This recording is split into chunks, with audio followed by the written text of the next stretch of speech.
November 11th, 1918. All across the Western Front, the clocks that were lucky enough to escape the 4 years of shelling chimed the 11th hour. And with that, the First World War came to an end. From 10 o'clock to 11, the hour for the cessation of hostilities, the opposed batteries simply raised hell. Not even the artillery prelude to our advance in the Argonne had anything on it. To an attempted advance was out of the question. It was not a barrage. It was a deluge. Nothing quite so electrical in effect as the sudden stop that came at 11 a.m. has ever occurred to me. It was 10:60 precisely, and the roar stopped like a motor car hitting a wall. The resulting quiet was uncanny in comparison. From somewhere far below ground, Germans began to appear. They clambered to the parapets and began to shout wildly. They threw their rifles, hats, bandoliers, bayonets, and trench knives toward us. They began to sing. Lieutenant Walter A. Davenport, 101st Infantry Regiment, U.S. Army.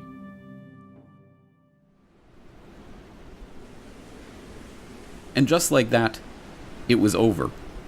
4 years of the bloodiest carnage the world had ever seen came to a stop as sudden and bewildering as its start.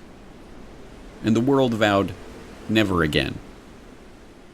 Each year, we lay the wreath. We hear the last post.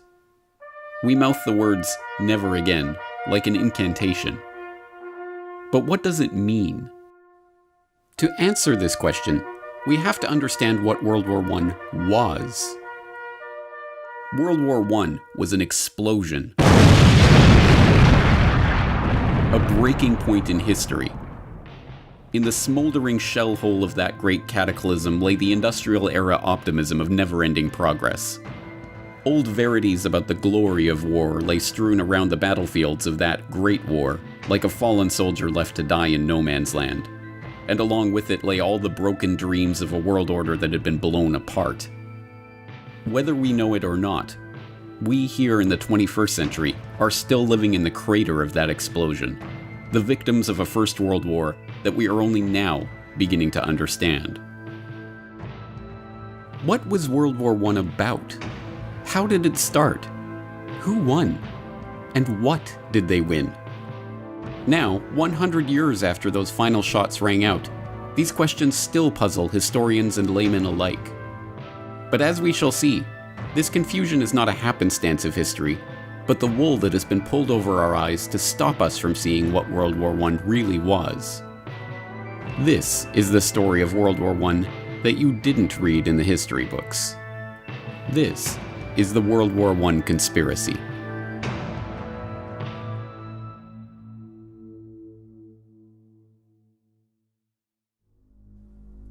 Part 1.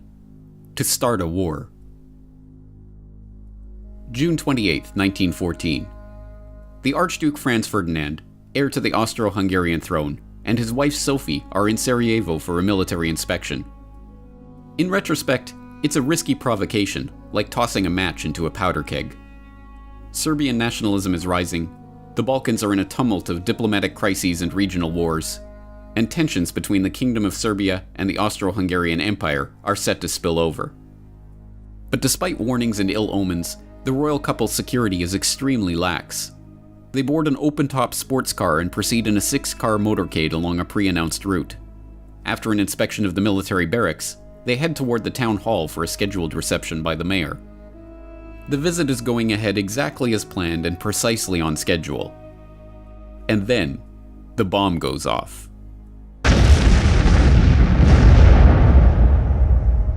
As we now know, the motorcade was a death trap. 6 assassins lined the royal couple's route that morning, armed with bombs and pistols. The first 2 failed to act, but the third, Nedeljko Chabrinovic, panicked and threw his bomb into the folded back of the Archduke's convertible. It bounced off onto the street, exploding under the next car in the convoy. Franz Ferdinand and his wife, unscathed, were rushed onto the town hall, passing the other assassins along the route too quickly for them to act. Having narrowly escaped death, the Archduke called off the rest of his scheduled itinerary to visit the wounded from the bombing at the hospital. By a remarkable twist of fate, The driver took the couple down the wrong route, and, when ordered to reverse, stopped the car directly in front of the delicatessen where would-be assassin Gavrilo Princip had gone after having failed in his mission along the motorcade. There, 1.5 meters in front of Princip, was the Archduke and his wife. He took 2 shots, killing both of them. Yes, even the official history books, the books written and published by the winners, record that the First World War started as the result of a conspiracy. After all, it was, as all freshman history students are taught, the conspiracy to assassinate the Archduke Franz Ferdinand that led to the outbreak of war. That story, the official story of the origins of World War I, is familiar enough by now. In 1914, Europe was an interlocking clockwork of alliances and military mobilization plans that, once set in motion, ticked inevitably toward all-out warfare. The assassination of the Archduke was merely the excuse to set that clockwork in motion, and the resulting July crisis of diplomatic and military escalations led with perfect predictability to continental and, eventually, global war. In this carefully sanitized version of history, World War I starts in Sarajevo on June 28, 1914. But this official history leaves out so much of the real story about the build-up to war that it amounts to a lie. But it does get one thing right. The First World War was the result of a conspiracy. To understand this conspiracy, we must turn not to Sarajevo and the conclave of Serbian nationalists plotting their assassination in the summer of 1914, but to a chilly drawing room in London in the winter of 1891. There, 3 of the most important men of the age, men whose names are but dimly remembered today, are taking the first concrete steps toward forming a secret society that they have been discussing amongst themselves for years. The group that springs from this meeting will go on to leverage the wealth and power of its members to shape the course of history, and, 23 years later, will drive the world into the first truly global war. Their plan reads like outlandish historical fiction.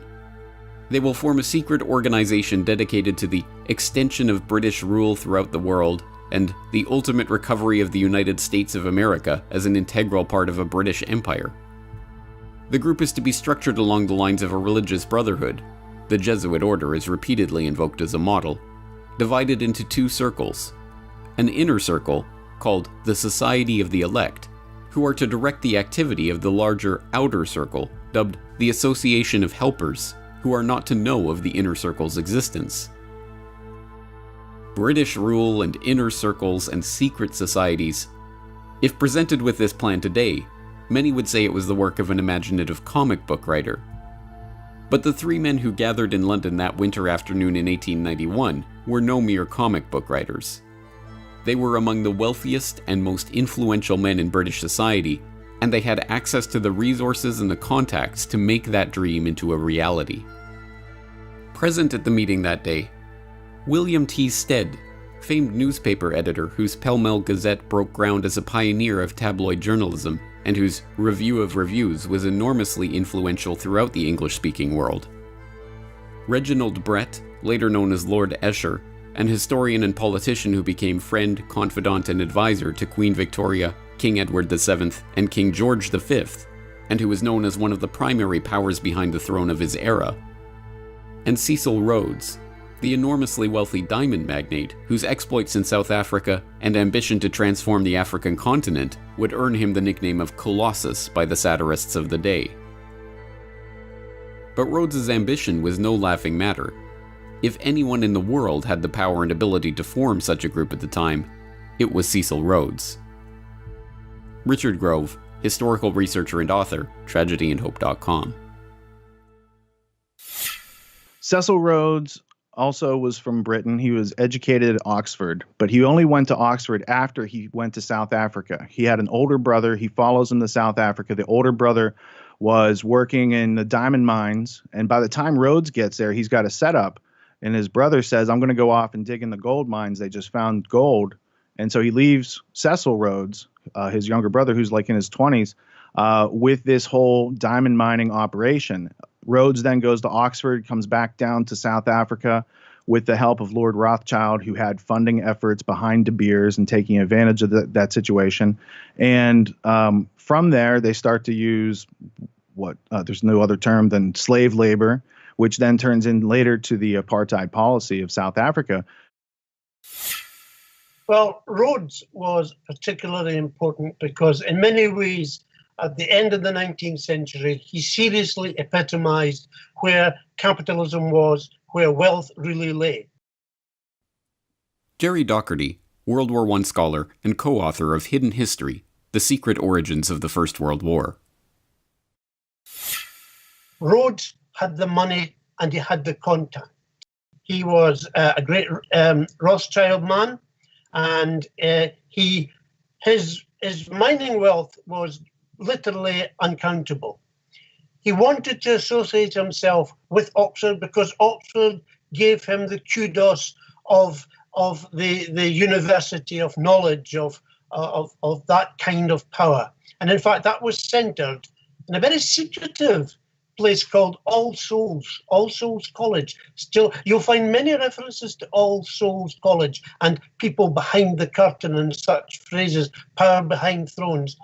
Rhodes was centrally important in actually putting money up in order to begin to gather together like-minded people of great influence.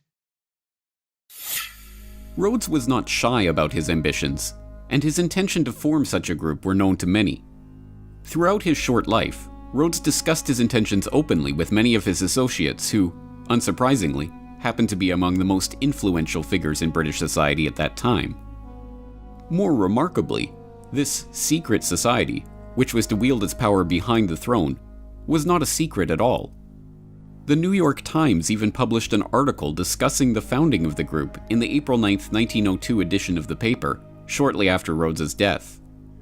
The article, headlined "Mr. Rhodes's Ideal of Anglo-Saxon Greatness," and carrying the remarkable subhead, "He believed a wealthy secret society should work to secure the world's peace and a British-American federation," summarized this sensational plan by noting that Rhodes's idea for the development of the English-speaking race was the foundation of a society copied, as to organization, from the Jesuits.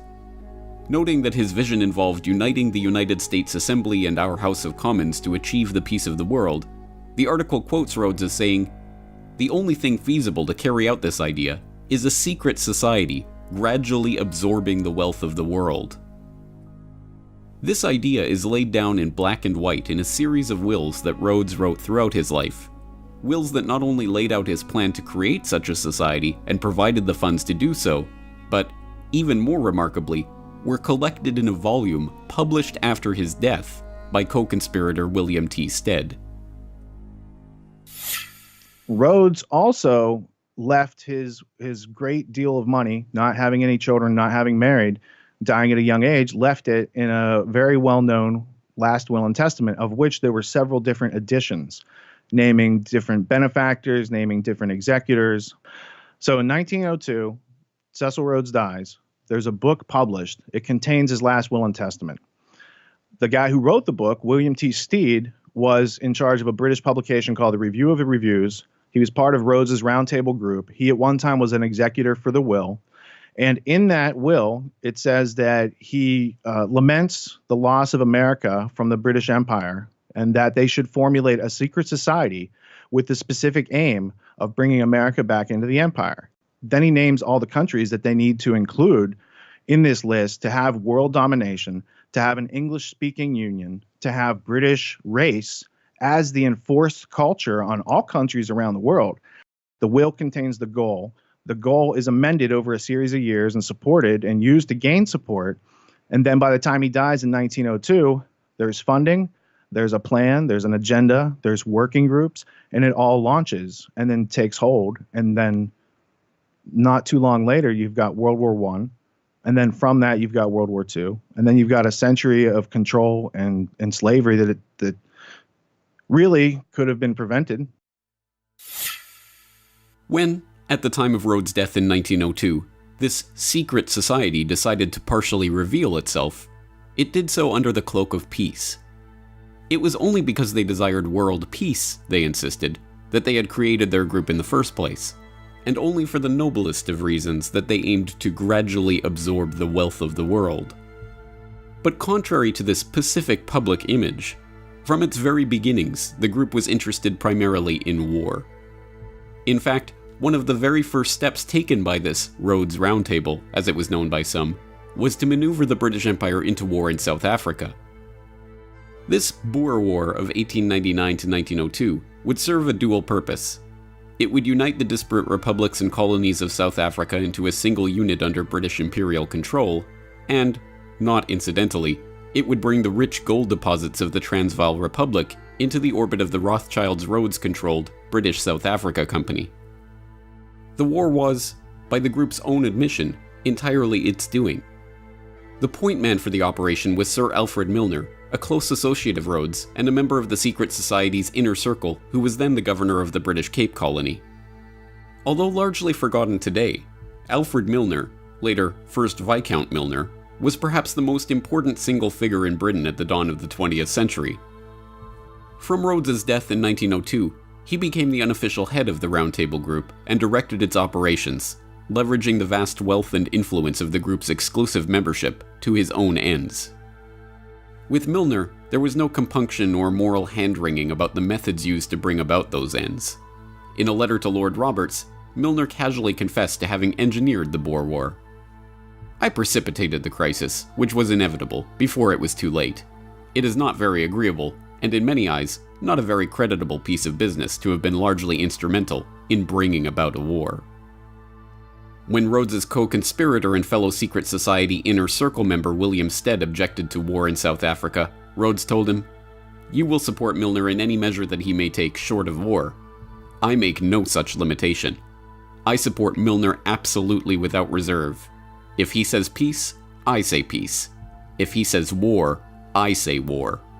Whatever happens, I say ditto to Milner."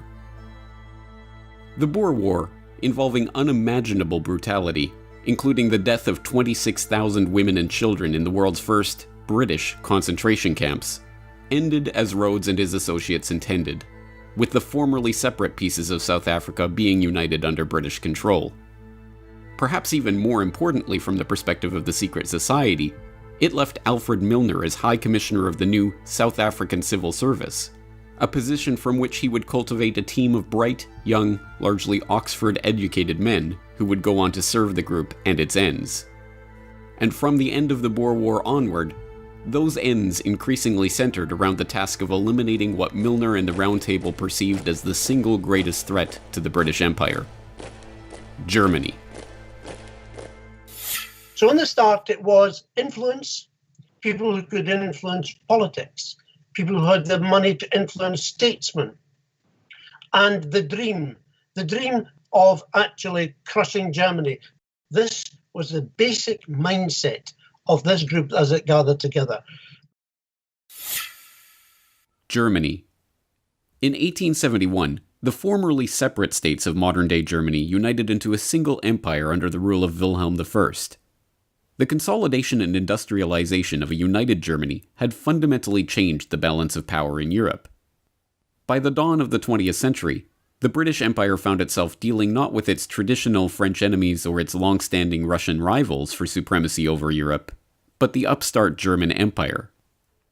Economically, technologically, even militarily, if the trends continued, it would not be long before Germany began to rival and even surpass the British Empire. For Alfred Milner and the group he had formed around him out of the old Rhodes Round Table Society, it was obvious what had to be done. To change France and Russia from enemies into friends as a way of isolating and, eventually, crushing Germany. Peter Hoff, author of The Two Edwards, How King Edward VII and Foreign Secretary Sir Edward Grey Fomented the First World War. Yes, well, from the British perspective, Germany, after their unification in 1871, they became very strong very quickly. And this, over time, this worried the British more and more. They began to think that Germany represented a challenge to their world hegemony. And they came slowly but surely. They came to the decision that Germany must be confronted, just as they had come to the same decision with regard to other countries, Spain, Portugal, and especially France. And now Germany. German finished goods were marginally better than those of Britain. They were building ships that were marginally better than those of Britain. And all of this, British leaders slowly came to the decision that Germany needed to be confronted while it was still possible to do so. It might not be possible to do so if they waited too long. And so this is how the decision crystallized. Germany, I think that Britain might possibly have accepted the German ascendance, but they had something that was close at hand. Then that was the Franco-Russian alliance, and they thought if they could hook in with that alliance, then they had the possibility of defeating Germany quickly and without too much trouble. And that is basically what they did. But crafting an alliance with two of Britain's biggest rivals and turning public opinion against one of its dearest continental friends was no mean feat. To do so would require nothing less than for Milner and his group to seize control of the press, the military, and all the diplomatic machinery of the British Empire. And so that's exactly what they did. The first major coup occurred in 1899, while Milner was still in South Africa launching the Boer War. That year, the Milner Group ousted Donald Mackenzie Wallace, the director of the Foreign Department at the Times, and installed their man, Ignatius Valentine Schirall. Schirall, a former employee of the Foreign Office with inside access to officials there, not only helped to ensure that one of the most influential press organs of the empire would spin all international events for the benefit of the secret society, but he helped to prepare his close personal friend, Charles Harding, to take on the crucial post of ambassador to Russia in 1904, and, in 1906, the even more important post of permanent undersecretary at the Foreign Office. With Harding, Milner's group had a foot in the door at the British Foreign Office. But they needed more than just their foot in that door if they were to bring about their war with Germany. In order to finish the coup, they needed to install one of their own as Foreign Secretary. And, with the appointment of Edward Grey as Foreign Secretary in December of 1905, that's precisely what happened. Sir Edward Grey was a valuable and trusted ally of the Milner Group. He shared their anti-German sentiment and, in his important position of Foreign Secretary, showed no compunction at all about using secret agreements and unacknowledged alliances to further set the stage for war with Germany. Well, he became Foreign Secretary in 1905, I believe, and the Foreign Secretary in France was, of course, Delcasse. And Delcasse was very much anti-German and very passionate about the recovery of Alsace-Lorraine. And so he and the king hit it off very well together. And Edward Grey shared this anti-German feeling with the king. As I explained in my book, how he came to have that attitude about Germany. But in any case, he had the same attitude with the king. They worked very well together. And Edward Grey very freely acknowledged the heavy role that the king played in British foreign policy. And he said that this was not a problem because he and the king were in an agreement on most issues, and so they worked very well together. The pieces were already beginning to fall into place for Milner and his associates. With Edward Grey as Foreign Secretary, Harding as his unusually influential Undersecretary, Rhodes' co-conspirator Lord Esher installed as Deputy Governor of Windsor Castle, where he had the ear of the king, and the king himself, whose unusual hands-on approach to foreign diplomacy and whose wife's own hatred of the Germans dovetailed perfectly with the group's aims. The diplomatic stage was set for the formation of the Triple Entente between France, Russia, and Great Britain. With France to the west and Russia to the east, England's secret diplomacy had forged the two pincers of a German-crushing vice. All that was needed was an event that the group could spin to its advantage to prepare the population for war against their former German allies. Time and again throughout the decade leading up to the Great War, the group's influential agents in the British press tried to turn every international incident into another example of German hostility. When the Russo-Japanese War broke out, rumors swirled in London that it was in fact the Germans that had stirred up the hostilities. The theory went that Germany, in a bid to ignite conflict between Russia and England, who had recently concluded an alliance with the Japanese, had fanned the flames of war between Russia and Japan. The truth, of course, was almost precisely the opposite.